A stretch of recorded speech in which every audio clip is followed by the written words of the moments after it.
Qatar തലസ്ഥാനമായ ദോഹയിൽ വെച്ച് ഇറാന്റെ പ്രതിനിധികളുമായി ചർച്ച നടത്തുമെന്ന US പ്രസിഡന്റ് ഡൊണാൾഡ് ട്രംപിന്റെ അവകാശവാദത്തെ തള്ളി ഇറാൻ. US പ്രതിനിധികളുമായി ഈ ആഴ്ച യാതൊരുവിധ ഔദ്യോഗിക ചർച്ചയും നിശ്ചയിച്ചിട്ടില്ലെന്നും ഇറാൻ വിദേശകാര്യ സഹമന്ത്രി അറിയിച്ചു. അമേരിക്കയും ഇറാനും തമ്മിലുള്ള സമാധാന ചർച്ചകൾക്ക് ചൊവ്വാഴ്ച തുടക്കമാകുമെന്ന വാർത്തകൾക്ക് പിന്നാലെയാണ് ഈ ആഴ്ച US പ്രതിനിധികളുമായി ഒരുവിധ ചർച്ചയും നിശ്ചയിച്ചിട്ടില്ലെന്ന് ഇറാൻ വിദേശകാര്യ സഹമന്ത്രി കാസെം ഗരീബാബാദി വ്യക്തമാക്കിയത്.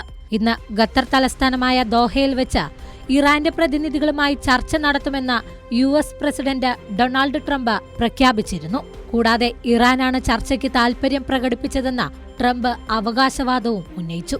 ഇതോടെയാണ് ട്രംപിന്റെ അവകാശവാദം പൂർണ്ണമായും തള്ളി ഇറാൻ രംഗത്തെത്തിയത്.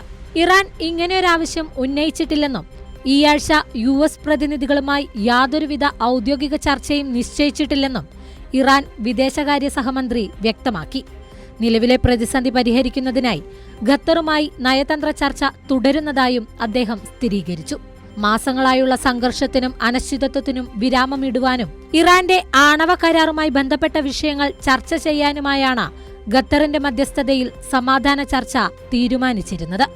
സമുദ്ര സുരക്ഷ, ഉപരോധങ്ങളിൽ ഇളവ്, മേഖലയിലെ സ്ഥിരത എന്നിവയും ചർച്ചയിൽ ഉൾപ്പെടുമെന്നും സൂചന നൽകിയിരുന്നു.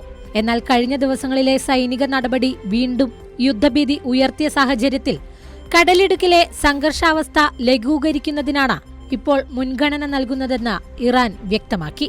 News desk, Kairali news.